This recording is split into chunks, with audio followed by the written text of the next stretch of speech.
It is Confession Tuesday. Local life coach and birthday girl, Rebecca Yay. Silence in studio. Happy birthday. Thank you. So, I had something, and I forgot to pick it up.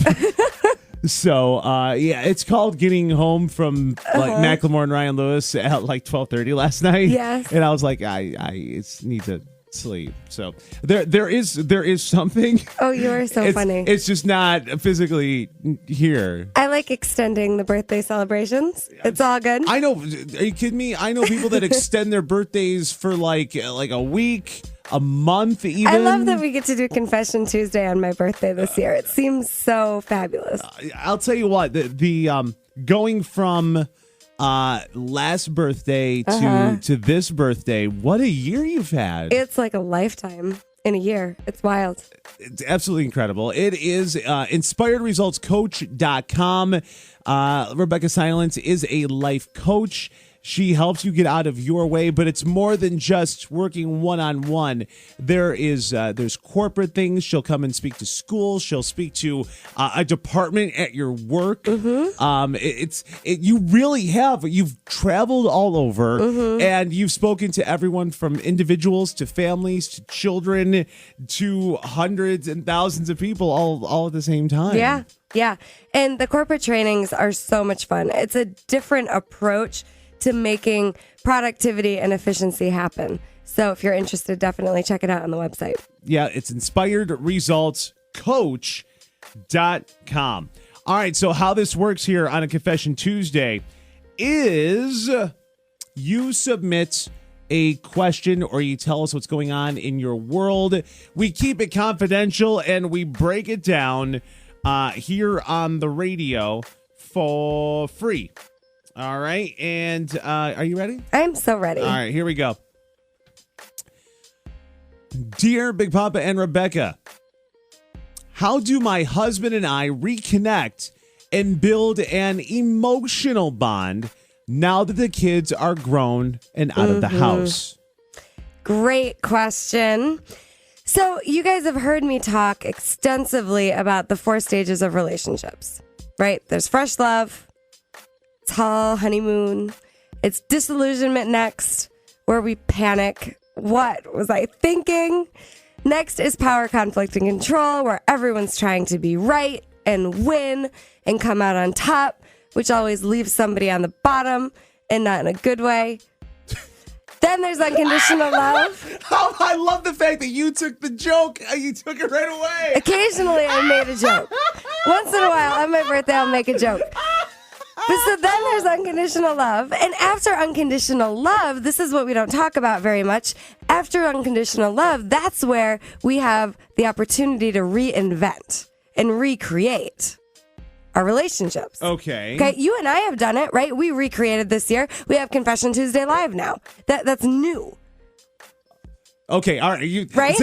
Remember, I'm still stuck on the joke about people being on the bottom. Catch up, Big Papa. And whatnot. So like I'm still there, and then you're like, yeah, we did that. And I was like, whoa, huh? What? Huh? So recreation and reinvention is another stage of relationships. Absolutely. Where now we've gotten through power, conflict, and control. We've decided, even though we have flaws, we're loving each other anyway. Right. And recreation is where we can come to the table, each side, because remember, in a relationship, each person is 50% responsible for the relationship. So no one can ever be 100% at fault for screwing up or repairing a relationship.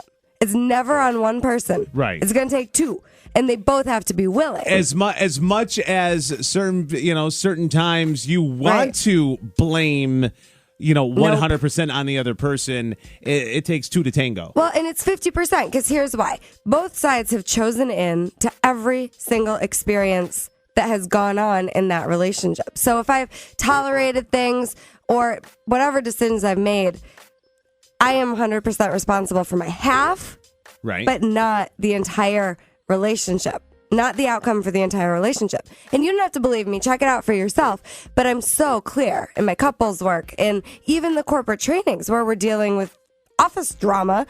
It's 50-50. So in the recreation phase, I have a brand new homework assignment that I actually did with my husband recently. We're in a recreation reinvention phase ourselves, and here's what we did, and I thought it was brilliant. What we did is we took some paper and we wrote down, each of us, where we're contributing to the relationship, and then we started talking about what we want that's not currently in place. Then we started looking at, is there balance here? Okay. Is there balance? Is this a win on both sides? Is this feeling complete and balanced? And we had a great talk, took about an hour, and we renegotiated things and really came up with balance on each side. And we each had some things that we want a little more of. We talked about 1 or 2 things each that we're going to strive towards.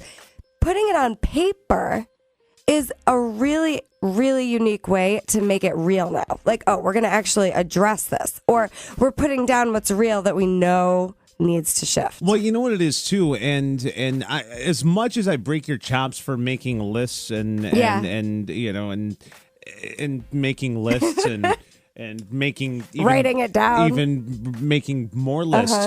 A lot of things, especially dealing with stuff like this, it's emotional. Right. And it's hard to put those emotion into words, where if you make a list or you write it down, it forces you to do that. And if you have words, now it's easier to communicate with whomever you're having the issue with, or whoever you're trying to express that to. Absolutely. And I think that's like the big plus on this. Yeah. And, you know, there are so many opportunities to recreate relationships. Somebody gets a new job. Somebody loses a job. The kids are leaving the house. I mean, anytime things are starting to feel stagnant, my homework assignment is get closer and address it anytime you're triggered. Whether it's things are getting boring now or you're just really angry, get closer, because otherwise it festers and it festers and it becomes even more toxic. Oh, yeah, then it'll blow up. It's not going to be, okay, if we just don't talk about this month, then next month our relationship will be better. No. I've never seen that happen. No. And it's the most common strategy I see walking through my office. Yeah, we'll figure it out later. It won't happen. We'll figure it out later. It'll be Later fine. won't come. So get closer so that you have a shot at actually getting through whatever this little rocky time is. Or boring time. Boring is just as bad as the rocky stuff, in my opinion. Well, what are the 2 major reasons that people stray? They're either bored or things aren't good. And you have an opportunity to recreate. And, you know, there are different types of recreation in all relationships. Some people might want to go from being monogamous to polyamorous. I mean, it doesn't matter if it works for you. If it works for your relationship, that's great. I don't think any relationship is going to have the same types of ground rules or needs as any other one. I love the fact that within the same segment, you dropped a good being on the bottom joke, and then dropped a polyamorous line and just kept going. You're feeling feisty on your birthday. I like this. I like my birthday this year. Yeah. But it's so true. I'm very serious about these things, because what works for my relationship probably wouldn't work for a lot of people. But that works for us. Right? Absolutely. They're all different. So whatever works for you guys, I'm saying, awesome. Go for it. Just talk about it so you can have it. Local life coach Rebecca Silence, inspiredresultscoach.com. What's going on in your world? Yeah. Shoot us an email. We're going to cover We it want to hear from you. right here on the air next here on Kiss FM.